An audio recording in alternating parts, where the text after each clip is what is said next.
And we are here live at the Tucson Racket and Fitness Club for the Race for 8, sponsored by Simple Green. Dave Vincent alongside David Fink. It's a blank screen right now, but you didn't miss much. Andy Nett is serving here. Let's listen to the ref. 1 serve 0. This is the qualifying round. Might surprise some people, Dave, but John Iglesias is undefeated against Andy Nett. Andy Nett is ranked number 9. Jonathan Iglesias not currently ranked, but Jonathan is 4-0 against the Minnesota Dreamboat in 4 tournament appearances. All 4 going to a tiebreaker won by John Iglesias.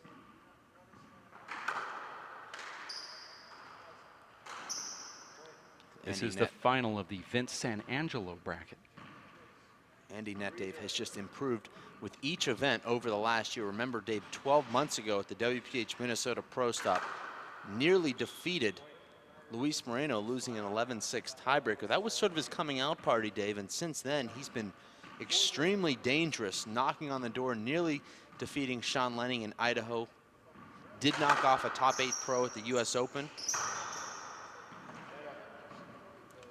Jonathan Iglesias telling me he's not going to try and match power with Andy Nett. He's going to try and keep the ball up top. Jonathan Iglesias staying this week with Luis Moreno. He said they did some sparring yesterday and actually split. So Jonathan Iglesias is playing good handball. You have to remember, Andy Nett is one of the best get artists in this game. We always talk about the gets of Dan Armijo, but Andy Nett can track down a ball, so you better put it away. Looked like Jonathan Iglesias had that .1, but the length of Andy Nett and the foot speed kept the ball alive. Jonathan hitting the ball right back to Andy Nett.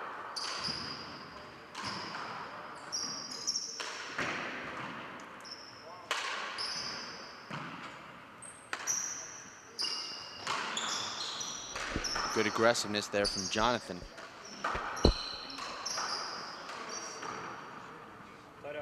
Jonathan grew up, Dave, learned the game playing one wall Big Blue, and you can see a lot of those characteristics in his game. He's got those fast hands up front, and he likes to take the ball out of the air and hit those paddle kills and paddle pass shots. Jonathan Iglesias has also attended the DFA. The DFA, Dave, 1-0 today in qualifier finals.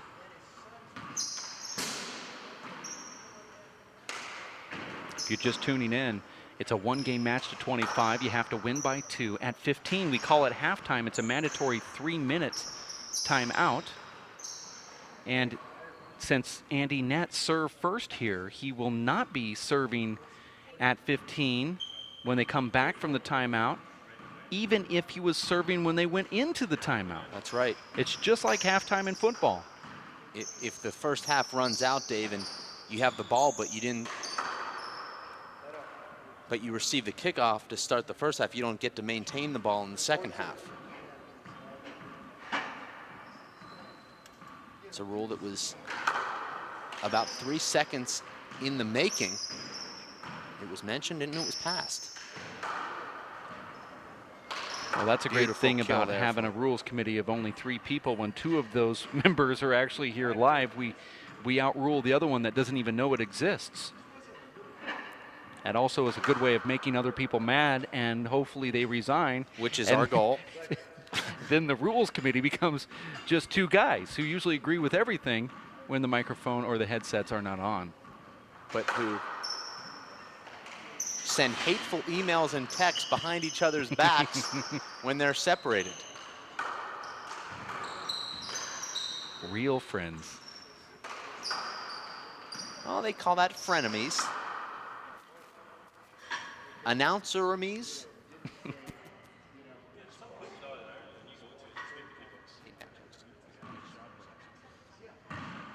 lost your audio. I know that. Lost your audio there, Dave, but I'm sure we're still doing broadcast.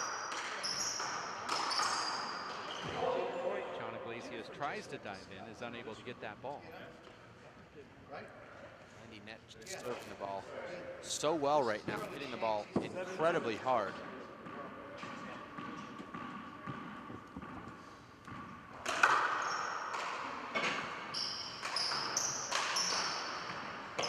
This is the Vince San Angelo bracket of the qualifier. If Andy Nett, Dave, slightly improved his first strike, I believe he could be in the top 3 in the world right now. If he could follow up that incredible first serve, Dave, with a consistent kill shot, I don't see really anybody that could beat him. He does have a tendency, Dave, to leave that first kill shot up. He does kill the ball extremely well from the back court. I think he actually tries to overhit the ball a little bit from the front court. And he has an amazing left hand that doesn't get a lot of press. Sometimes, like you said, he overhits the ball, and that's the result. But he does have a very good left hand, Dave. Well, his left hand is incredible from the backcourt, and he'll go for his kills at any time. I actually think he kills the ball better with his left under pressure. And that's a high praise, I believe. Anytime your game improves with pressure.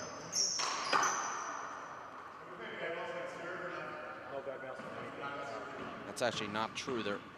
There are slides on the serve, but no bad bounces on the serve. So I'm not sure if I interpreted the Dreamboat's question correctly. He just said, are we playing no bad bounces on the serve? He was informed by the referee that you just play everything.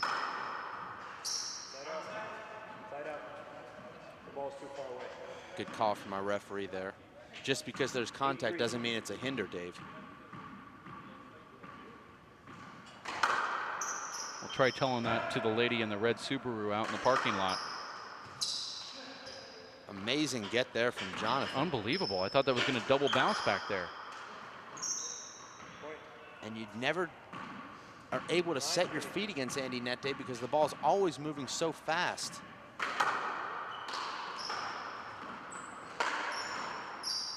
And look at that off balance, off 1 foot kill there from Andy Nett. Our scoreboard incorrect. The score is actually 10-3. Andy Nett completely dominating here early in game number 1. Andy Nett's another one of those guys, Dave, that didn't have to qualify in Idaho, and he comes here having to qualify despite winning his first round there in Idaho, also advancing to the round of 8 at the US Open, but it was Charlie Shanks knocking him out of that coveted 8th spot, and he's certainly coming in here, Dave, with something to prove, and he's sort of got that chip on his shoulder from having to qualify, Dave. Yeah, you know, Andy Nett has a lot of momentum. He's surging up on the rankings. Unfortunately for him, he's got guys like Mondo Ortiz, Charlie Shanks himself, Tommy Little, yourself, that are holding steady with some strong points. And though Andy Nett seems to sometimes do better than other players at these tournaments, he's not, you know, sometimes he's defending points. Well, let's not forget, Dave, Andy Nett skipped the HBC2 to play in a father-son tournament, which certainly cost him in the rankings. He also blew an 18-4 second game lead against Tommy Little at the Nationals, which cost him 4 ranking points there. So he has missed out on a couple of great opportunities to move up in the rankings, but he's also making the most of the opportunities in which he plays. 10-73.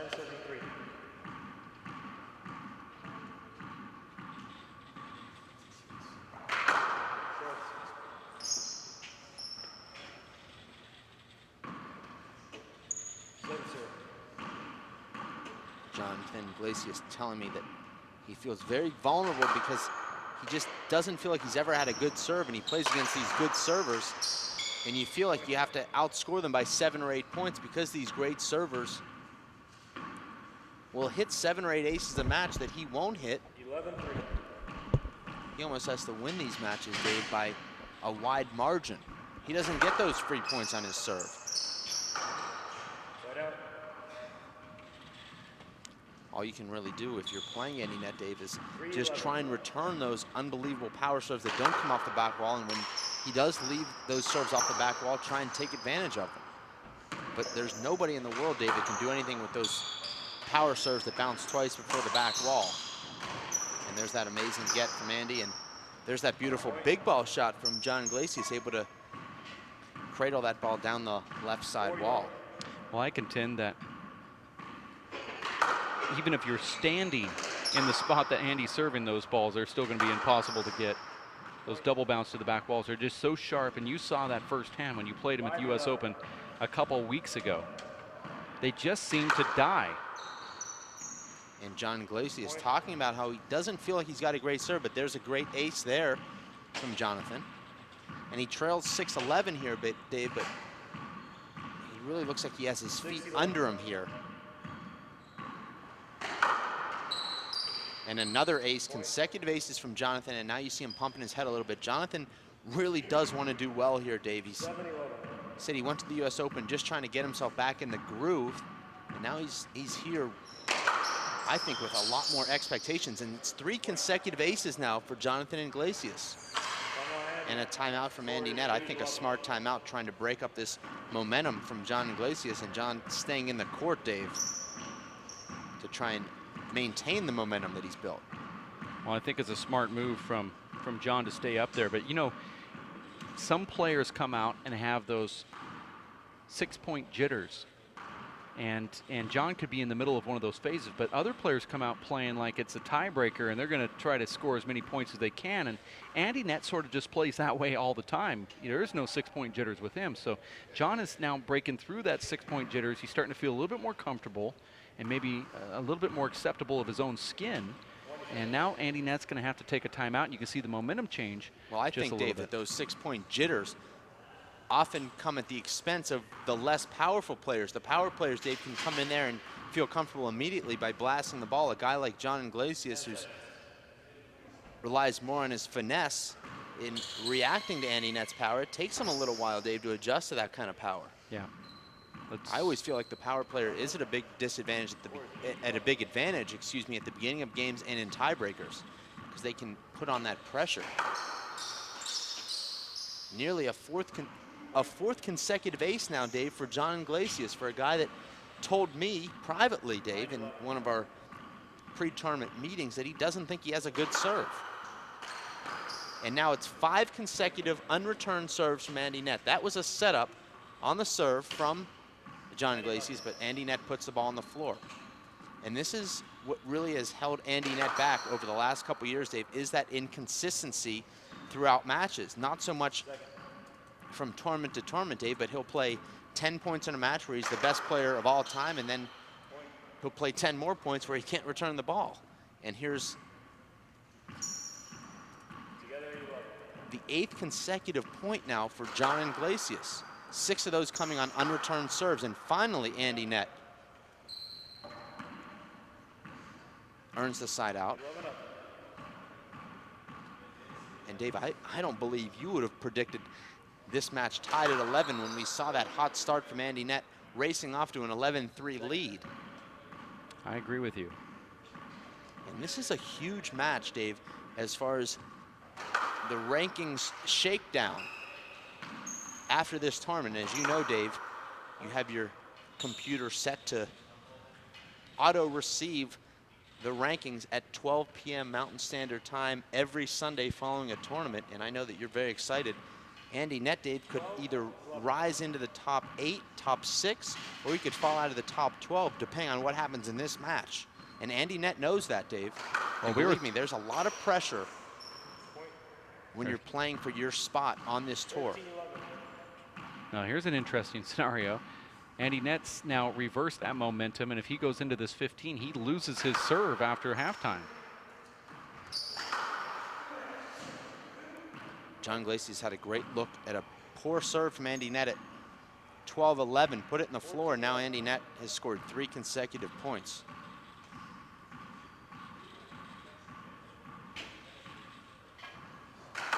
Not a good serve there. Surprised Jonathan didn't take a full swing at that, and Andy Nett does not get full extension, and now it's John Iglesias, Dave, taking a timeout before halftime. Now, I don't know, Dave, if that's a strategy that you recommend or not, but he's looking to actually come in here and take the momentum before halftime, then use the halftime to sort of regroup once again and really push, I'm assuming, for the remainder of this match. It's either that, Dave, or he just forgot. I mean, this is a new format here. This has never been done before. There is no such thing as a halftime in handball. until this tournament. And for the rest of the race stops, they will have this exact format. Again, let's go over it if you just tuned in. 1 game match to 25 to qualify. You have to win by 2. At 15, it's called halftime. And that's a momentum breaker right there. It could benefit the person that's charging, and it can benefit the one that's trying to hold off the charge. It's interesting, Dave, when I told both players how a different player would be serving after halftime than received the serve, a different player would be serving, they both looked at me like they were upset. They didn't realize that that would benefit one of them. It's not going to harm both of them. Both players looked at me as though they expected to be leading 15-0 and just continue serving. And they don't realize that they might actually be down and might need that reversal of the serve. I believe this is a critical inning here for John Iglesias. Needs to score 1 or 2 points to get himself back into this match, and that's not a good start for Jonathan. Well, it could be if he's not understanding the rules, this could be a very quick timeout, hit a couple shots and go into another timeout. That's a waste of a timeout, in my opinion. That's a short ball, not called. I actually disagree with you, Dave. I think it's a good timeout if he comes in and scores a couple of points. But he didn't. I'm just saying, if Andy comes in right now and scores, you just blew yourself a timeout, especially it looks like John's conditioning isn't the greatest it's ever been. Now, there's a lot of assumption here. John's had a nice comeback, and there's the reason why. Look at John let that ball drop. A beautiful back wall kill there from Jonathan on a ball that really slowed up off the back wall. A lot of speculation, though, here in the booth about that timeout, Dave. I suppose it's better than us talking about your buffet antics, but not necessarily. Although that is entertaining as well.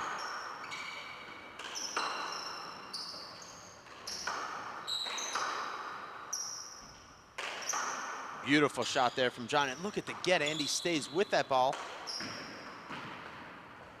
Jonathan told me he was going to be going to the ceiling a lot here today, but we haven't seen that.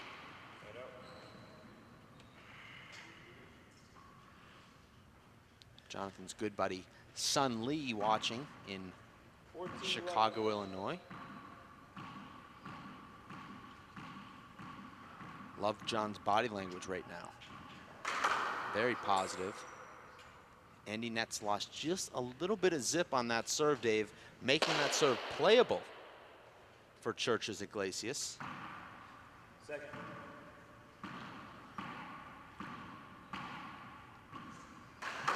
Not a good second serve there.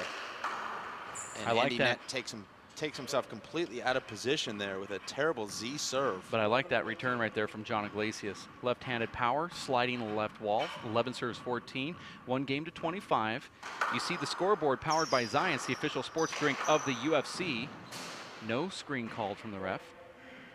And John Iglesias needs to roll that ball out. That's a very easy shot there. He gets away with it, Dave. It could have been called a screen, wasn't. But that ball is just sitting there for him, Dave. All he has to do is put his hand on it, keep it parallel with the floor. Why wasn't that ball called a screen? I actually think that was a good call. Andy looked back up to the ref, and now it's at 13 to 14, and now maybe that timeout that John took was not such a bad one. I actually believe, Dave, that there's more pressure on Andy Nett in this match than on John Iglesias. John Iglesias just trying to establish that ranking. Andy Nett knows what's at stake here. I thought I heard that ball break, Dave. The beginning of a break. 14 to 13. And if Andy scores a point here, he's going to lose the serve after the timeout. And John gets a good break there. We'll see if he shoots this. He does. Beautiful fist. Andy with a great get. There's contact. No call from the referee. Let him play through it. Hold it, replay. I believe our referee is doing a perfect job here in this match. I think, Dave, we've got the best referee in the business right now up in the hot seat, Abraham Montijo. I believe that this ball is broken. I mean, I know I say that a lot, and I've said it probably too many times on these broadcasts, but 14-13. I think this ball is broken. 14 to 13. I heard it snap about 5 shots back. This is where I love, Dave, and I won't respond to that ball breaking comment, but this is where I love halftime, because who knows what will change, the dynamics that'll change in this match following that 3-minute break. Right now, Dave, the momentum is pretty much evened out. It was Andy Nett with the early momentum, then John Iglesias with an 8-point run, and then Andy Nett running off to 3-point run, and now John Iglesias at 2. So these players playing at about exactly the same level right now as the scoreboard would indicate. 14-13. And that could continue or it could change depending on the halftime. It's 14-13. Andy is trying to score that point to take it into halftime here so they can get a 3-minute timeout.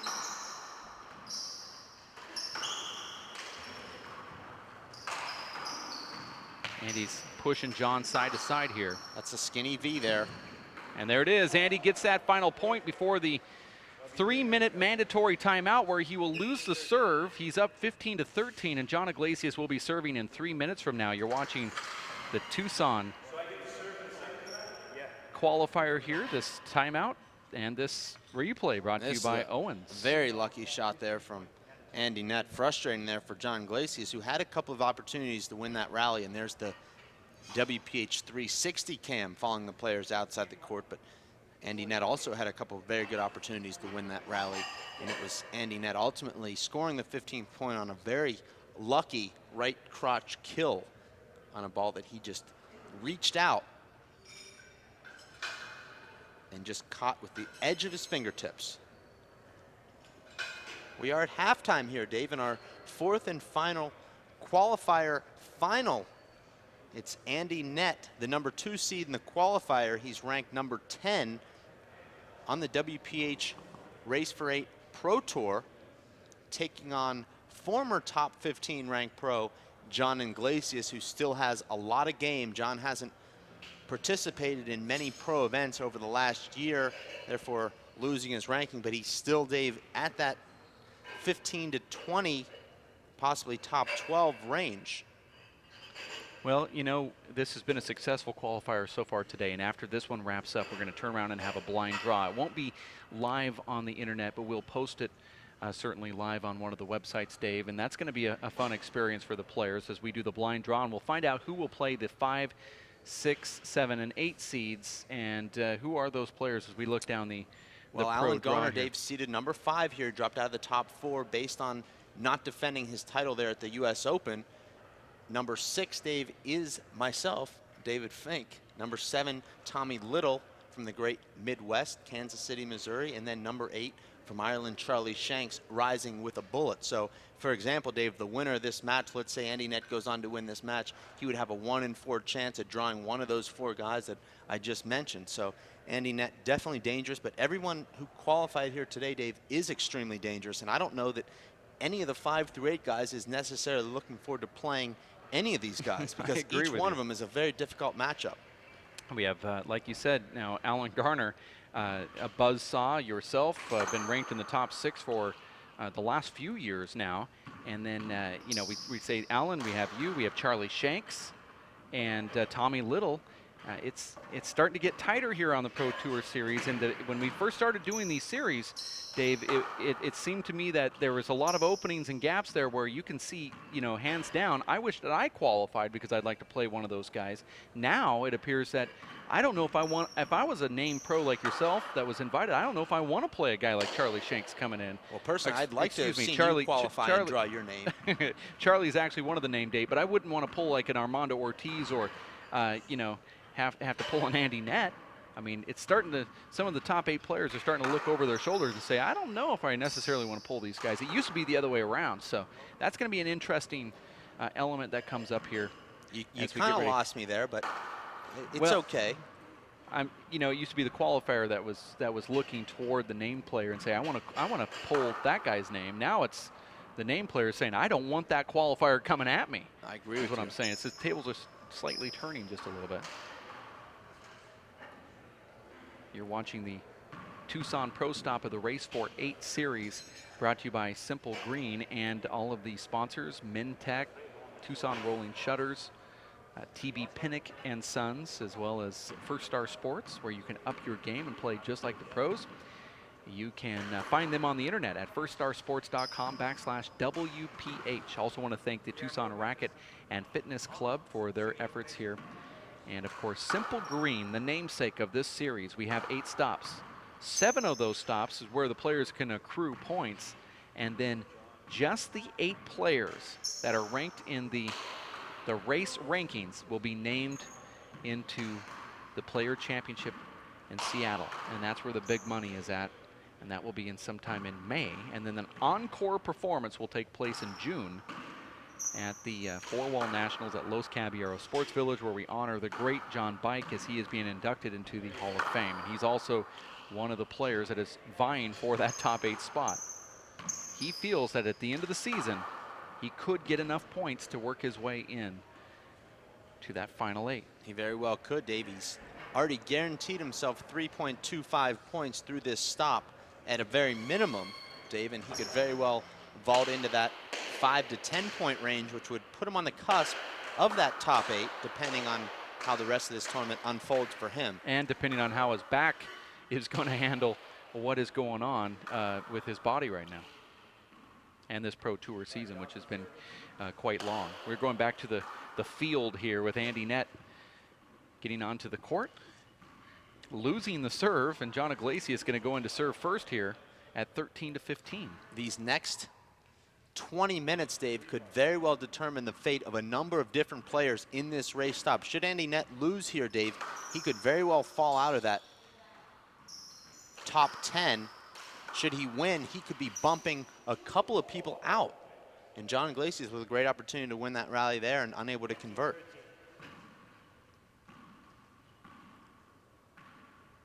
Well, I could see Andy Nett actually winning this match here and then actually winning his next round in that top 12, which would give him tremendous amount of points here. Well, let's not forget he's defending 4 points from a quarterfinal finish at last year's Minnesota Pro Stop.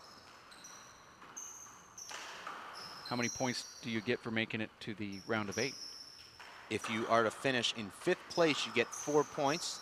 Ooh, so he's got a tough road here today and this tournament. John overhits the pass there, and Andy Nett unable to handle it. That could have contributed, Dave, to our Maui fund right there. A possible fine.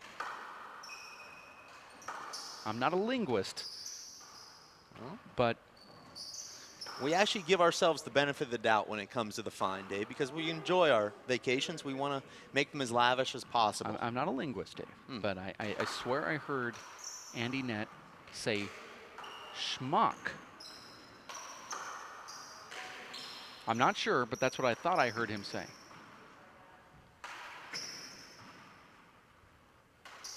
So he was speaking in Yiddish then? Well, no, it's just that little uniform that they wear at Home Depot. Schmuck. Look at John Iglesias pushing Andy, and now it's John with the lead. And don't forget, Dave, John Iglesias has confidence in this matchup because he's never lost to Andy Nett. Andy Nett, Dave, has to be a little bit indecisive knowing that he's never beat this guy. Now, obviously, Andy's improved, and he knows he's improved, but sometimes, Dave, when you get in there against a guy that you've never beat, you regress a little bit, particularly mentally. And John, with a terrible miss there, that's a shot that he usually makes, one of his favorite shots, the mid-arm fly kill.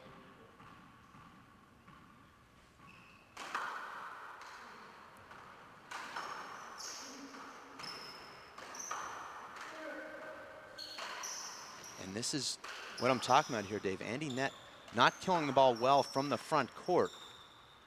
He actually kills the ball more consistently from the backcourt. And there's an error there from Andy Nett, set up by some great digging from John Iglesias. No, I agree with you about Andy Nett. His shot-making ability from 35 feet is much better than the one at about 11.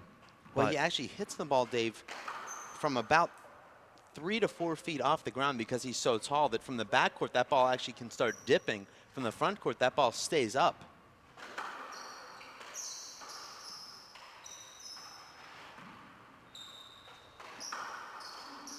And here's another back wall set up for Andy, his second in a row. And that time he makes no mistake. Beautiful wide right corner kill there. And John Iglesias looks to be the guy with all the confidence and the fresh legs.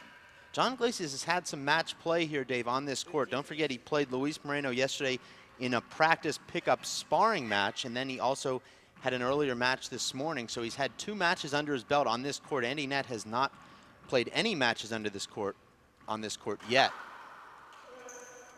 And you see that. Did you see what John Iglesias did there, Dave? He shifted himself over, almost like a defensive shift in baseball, shifted himself over to the right wall, telling Andy, go ahead and serve it down the left. I'm just going to stand here on the right, take away your best serve. It's an interesting play, Dave. Saying, look, you know, I know that your best serve is down the right. Prove to me that you can beat me down the left. It is interesting. But now John has to try to figure out how to get some of those sharp back wall kill shot opportunities off. John is a crafty player, Dave. He doesn't necessarily have the best offense or the best defense or the best serve, but he's just a warrior. And Andy Nett with a terrible serve there, but fortunate. I think it was a bad bounce, and it just caught John off guard. You know, we've been programmed our whole lives to not play those bad bounces. Now you have to play them. And Andy Nett with a big miss hit. I thought, Dave, that was going to be one of those miss hits that just sort of hits the sidewall and spins just enough to catch the front wall, but that one didn't. Andy Nett has really lost his mo right now. And Dave, you know how important mo is. Well, both players don't look really good right now, Dave. Well, John looks a lot more positive, though. Maybe not making the best shots, but, and there's a best shot right there. Well, there's a shot right there that'll get your mo back. That's true.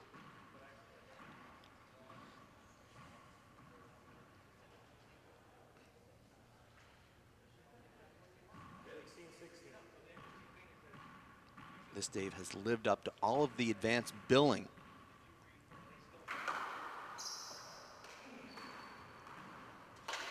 This is where Andy Nett actually hurt by a ball that's been used for about 45 minutes, Dave. It doesn't have the same zip on it. I feel like if this ball breaks and they throw a new ball into the court, a big advantage to Andy Nett. Right now, it's a big advantage to John Iglesias playing with a ball that's slowed down considerably. And that's a great fly kill from Andy Nett. I believe, Dave, that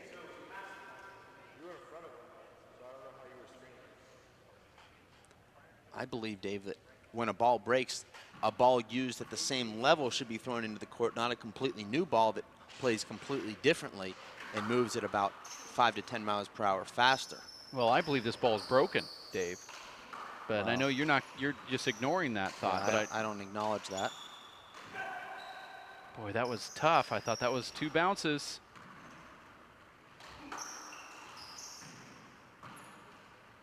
I mean, this ball is just not carrying to the back wall at all. And an amazing rally there. John Iglesias making a great pickup there, keeping the rally alive, then shooting a ball from the deep court with his left hand, drove it straight down the left wall, and now he'll take a timeout. And let's just watch this. This is the end of the rally here, Dave. Okay, actually it's not. This is a great place to pick it up. Here's where he shoots this ball from the deep court, sends it straight down the left wall.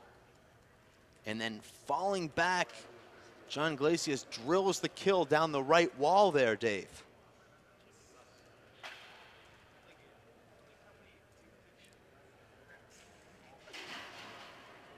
It was Andy Nett, Dave, losing in the US Open playoffs to Sean Lenning and then to Dave Chapman, finishing in 8th place there, losing in the round of 8 at race stop number 1. That's the dark hallway of the Tucson Racket Club where Andy Nett is chilling just a little bit during this timeout. He has that big elbow brace on, and he's just taking a moment, a breather here, so to speak. You're watching the Race for 8, sponsored by Simple Green, as run by the World Players of Handball, courtesy of racefor8.com, where you can watch this live feed. We have the Elite 8 sitting and waiting for these blind draw qualifiers that will be pulled tonight, to include John Bike, to include Luis Cordova, Armando Ortiz, and the winner of this one.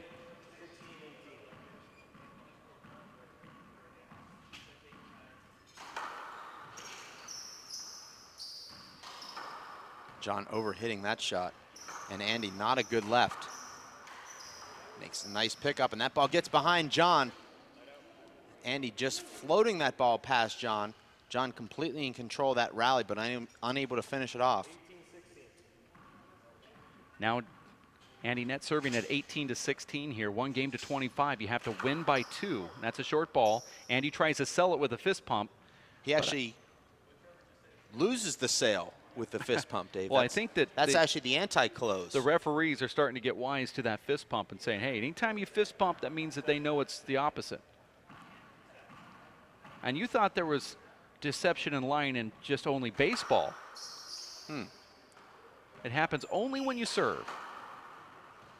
And that's a beautiful 2-all pass. That's the second consecutive left-handed 2-all pass that Andy's executed for a rally-ending shot. 19 serve 16, Andy Nett up. You have to recall that John Iglesias is 4-0 lifetime versus Andy Nett. He finds himself down by 3 here as this match is starting to wind down, and now make it 4. It sounds like the ball's broken to me, Dave. The ball's definitely slowed down. Andy Nett, Dave, I believe, plays better towards the end of games in crunch time. Not a good shot from John, and Andy with a great opportunity there, Dave. Had the shot that he wanted, and a lot of people would say he's hitting off his back foot, but he's strong enough to execute that shot consistently. And now John going to a Z serve, it looks like. Oh, John hits the short crack on the right side wall. Unbelievable serve there. And that time does go to the Z serve. Andy actually struggles with the Z serve return. And that time John complete hand air there with his right hand.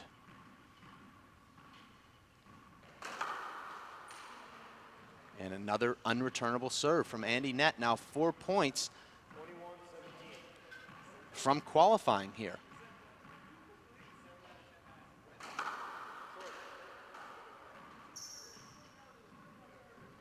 John Iglesias has not been able, Dave, to end rallies with kill shots since halftime.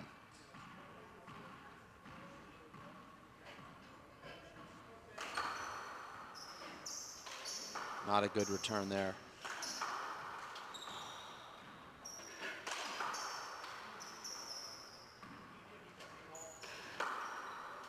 And Andy just completely on fire right now. John Iglesias not going to take a timeout here. Definitely does not look tired. Score is 22-17. 3 points away is Andy Nett from qualifying here.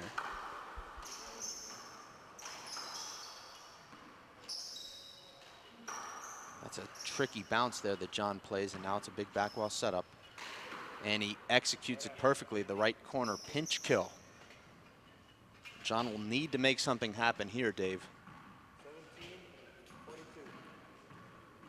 Jonathan telling me he was in New York City for the last couple weeks, played Charlie Shanks 3 or 4 times to prepare for this event. Didn't actually commit to this event, Dave, until after the deadline on Monday, but the deadline was waived, fortunately for him.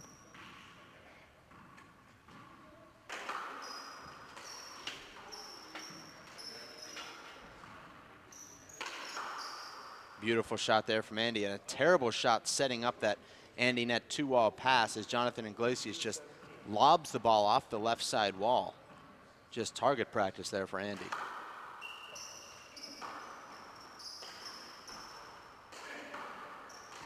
See how Andy dives? It's a pre-dive. Andy is a get artist, Dave. Absolutely incredible, the gets that he makes. And there's that amazing left-handed back wall kill, and that was more of a back wall pass with a reverse on it, Dave. John Iglesias had 2 or 3 opportunities right there to get Andy out of the server's box.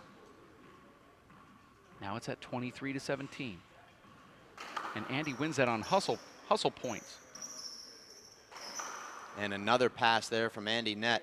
And he's showing that variety in his game, Dave, as he's won 4 of the last 5 rallies with pass shots.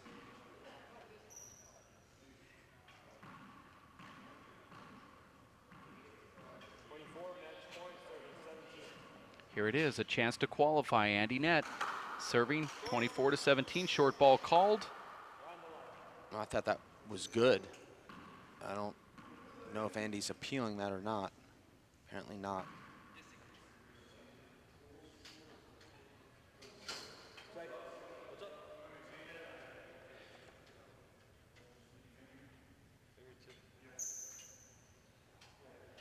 Andy's trying to get a glove change here at I don't game think point. he wanted the glove change. He was just asking if that glove was wet enough to mandate a glove change. John Iglesias saying no, play on. It's going to be tough right here. That ball comes around fast around that corner. Here's a setup for John. Goes for it and he gets it. Nice shot right there from John Iglesias. Tomorrow, Dave, at 9:45 in the morning, we kick off with the blind draw versus you, and then Tommy Little versus blind draw, Shanks versus blind draw, and Garner versus the blind draw in consecutive matches starting at 9:45 a.m. and ending at 1:30 p.m. That's Mountain Time. And then we break into the four-wall men's Elite 8. And you can see John Iglesias not giving away anything here. He's pumping himself up. He does not think he's out of this match. We've seen bigger comebacks, Dave. That ball hit Andy Nett on the way in. John's fortunate there because that was a huge setup. I think John might be pumping himself up a little bit too late here, Dave. Obviously, it's never over, but he needed this intensity about 5 minutes ago. Well, I know this is not going to sound right, but he really just, instead of needing 6 points to tie, he only needs to get 5 here. Actually, he doesn't need to get up to at least 6 points because then it'll force overtime. You stated it right initially. I did. That it wouldn't sound smart, and it didn't. I told you I wasn't going to do it right. Okay. You have to win by 2 is what I'm trying to get at. And now he needs just 5 points to tie the score and send this to overtime. Ultimately, he needs more than that. But in order for him to win, this game will have to go into overtime. I should have just worded it that way to begin with. Great camera angle right there. And John extends himself, stays down, and he goes back over top. And he gets it.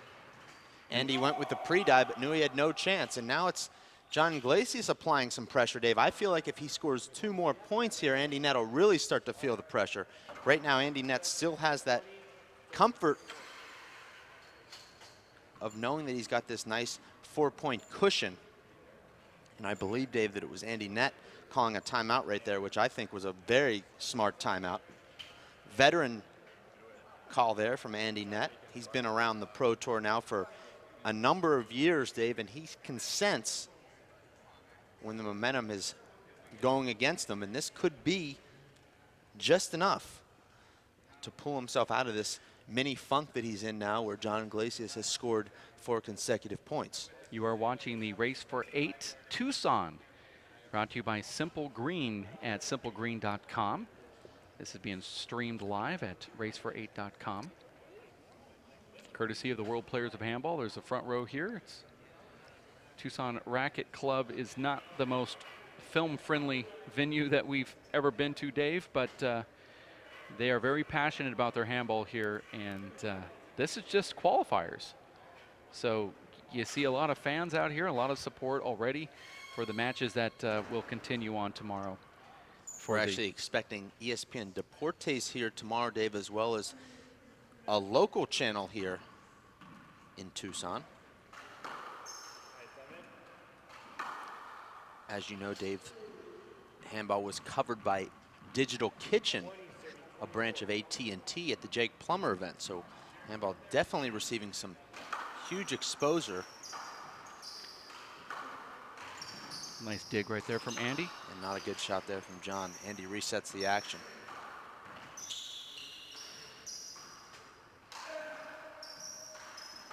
I can tell you, Dave, both these guys, wow, feeling the butterflies, Dave, right now. Andy Nett trying to protect this lead. John Iglesias starting to feel that adrenaline that comes with it, an incredible comeback. Knows that he doesn't have any margin for error. And he goes for the corner there from up at the shoulder level, Dave. I'm surprised he went for that shot. John needs to make every shot count. As you know, Dave, every shot does count in this race for 8. And no more so then right now for John Iglesias.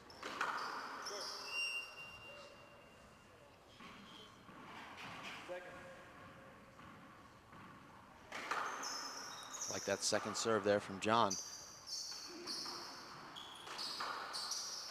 And John had the setup. He didn't go for it, though.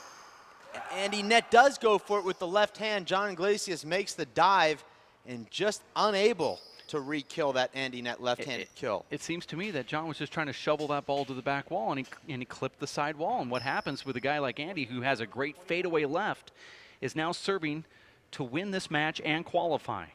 Yes, you want to keep Andy from fading away because he's so dangerous from the fadeaway position. Look at that serve right there. Breaks over the top. Here he goes. There's the shovels from John Iglesias. You saw John trying to shuffle over there. Take away court position. It looks like Andy got it. 2 bounces. And he does qualify again. Andy Nett takes down John Iglesias here in Tucson, Arizona to qualify, and now will be part of the blind draw coming up in 15 minutes. We are going to say goodbye here for the day. Go on to the internet, catch us on Facebook, go to the message board, the main site, R2 Sports. You will find the results of tomorrow's matchups. Who will get Dave Fink? Who will get Alan Garner? Who is going to go up against Charlie Shanks and or Tommy Little? We'll find out in the blind draw. It's coming up around the corner. For Linda Manning, as well as Omar Lemus and Dave Fink, my name is Dave Vincent. We are going to say goodbye from Tucson. We'll be back tomorrow morning at 9:45 Mountain Time.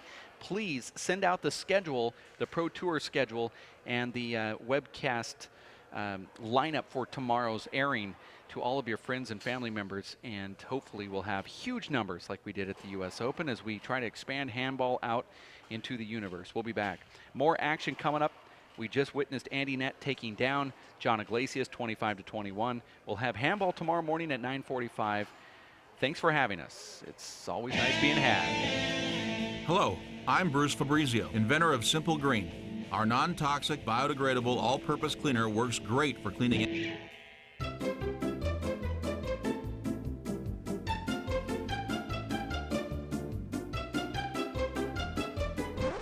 Thank you.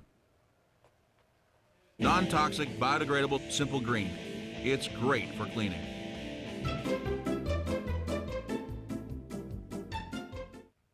Working and working out takes a lot of energy. That's why I drink Zenergy. Feeling fantastic and looking good has never been easier. Science, extreme science for your active lifestyle. For 20 years, the Inner City Handball Association has helped teen athletes accomplish their dreams. Help us continue our work. Donate today. Thank you. My name is Bruce Fabrizio. In 1975, I invented Simple Green based on 3 principles. It had to be safer to use, it had to work, and it had to be completely made in America. From generation to generation, Simple Green has been cleaning everything from car engines and tools to kitchen counters and floors. No matter what you clean, indoors or outdoors, clean it with non-toxic, biodegradable Simple Green.